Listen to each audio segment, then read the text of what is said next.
Friends, आज हम बात करते हैं सेक्शन 25 हिंदू मैरिज एक्ट का, जो कि बताता है परमानेंट एलिमनी एंड मेंटेनेंस के बारे में। तो परमानेंट एलिमनी क्या होती है और मेंटेनेंस क्या होता है, ये आपको मैं बताऊंगी। अगर आप मेरे चैनल पर नए हैं, please subscribe my channel for more video. तो परमानेंट एलिमनी जो होती है वह होता है स्थायी निर्वाहवत्ता। इट मीन्स कि जो आप जो है मंथली क्या है मेंटेनेंस देते हैं अपने हस्बैंड या वाइफ को, तो वह क्या है, आप एक परमानेंट क्या है आप पूर्ण राशि दे देते हैं एक ही बार में। तो आपको क्या है बार बार वो राशि का भुगतान नहीं करना पड़ता। इट मीन्स कि जैसे कि आप पर मंथ क्या है मेंटेनेंस देते हैं अपनी वाइफ को या अपने हस्बैंड को, कई रेयर केसेज में क्या हस्बैंड को, तो उस केस में क्या है जो आप मंथली कहते हैं 20,000 देते हैं, तो आपने क्या एक मुश्त राशि दे दी कि 5 लाख रुपए आपने क्या है उस केस में दे दिया। और तो क्या है आपको द्वारा बार बार क्या मंथली नहीं देना पड़ेगा। तो परमानेंट एलिमनी होती है कि बार बार के झंझट से बचा जा सके। तो क्या है स्थायी निर्वाहवत्ता दे दिया जाता है उस केस में एक बार, और क्या है वह सेटलमेंट हो जाता है। तो सेक्शन 25 इसके बारे में बात करता है कि अगर कोई पक्षकार, चाहे वो पति है या पत्नी है, उसमें से कोई भी क्या है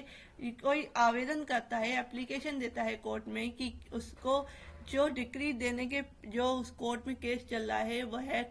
कोर्ट की जो डिक्री आने से पहले या पश्चात क्या है कोर्ट में आवेदन करता है कि उसे एक परमानेंट एलिमनी दिलाई जाए या मेंटेनेंस दिलाई जाए, तो उस केस में क्या है वह रेस्पोंडेंट को जो है ऑर्डर कर सकता है, आदेश दे सकता है कि वह या तो परमानेंट एलिमनी दे दे, स्थायी निर्वाहवत्ता दे दे कि एक बार में क्या है राशि दे दे, या वह मंथली क्या है एक राशि जो है जो पे करे जिसे भी रेस्पोंडेंट को। तो उस केस में कैसे डिसाइड होगी कि परमानेंट एलिमनी कितनी दी जाए, तो ये डिपेंड करेगा कोर्ट के ऊपर। कोर्ट देखेगा कि जो राशि है जो रेस्पोंडेंट है उसकी क्या आय है, क्या उसकी प्रॉपर्टी है, उस सबको देख के क्या है एक निश्चित राशि क्या है तय की जाएगी। तो उसके साथ ही साथ जो इस सेक्शन सब सेक्शन 2 सेक्शन 25 का सब सेक्शन 2 बताता है कि क्या है जो परमानेंट एलिमनी का ऑर्डर कर दिया गया और एक मुश्त राशि दे दी गई, या मेंटेनेंस का ऑर्डर कर दिया गया कि मंथली आपने इतना पे करना है, तो उसके बाद क्या है जो पक्षकार है जो रेस्पोंडेंट है उसकी आय में कुछ चेंजेस आए या उसकी जो परिस्थितियां आए उसमें कुछ चेंजेस आए और उसकी आय उतनी नहीं रह गई, वो कोई अच्छी जॉब करता था तो उसकी आय अच्छी थी, और उसके बाद क्या है उसकी जॉब छूट गई, तो उस केस में क्या है कोर्ट में अगर एप्लीकेशन देगा पक्षकार, तो क्या है कोर्ट जो है उसको चेंज कर सकती है, उसको हटा सकती है या उसको खत्म कर सकती है। तो ये सारा कुछ कर सकती है।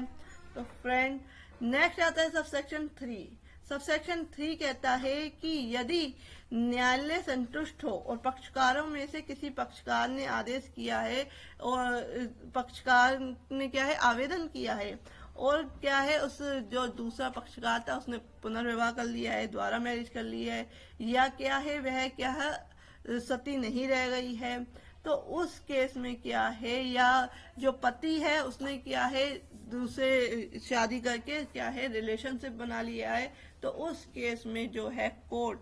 क्या है उसको परमानेंट एलिमनी को खत्म कर सकती है, उसमें चेंजेस कर सकती है, मेंटेनेंस को खत्म कर सकती है, लेकिन ये सब करेगी जब वह कोई आवेदन किया जाएगा। तो friend, if you like my video please like share and subscribe my channel creator Priya willow. Thank you for watching this.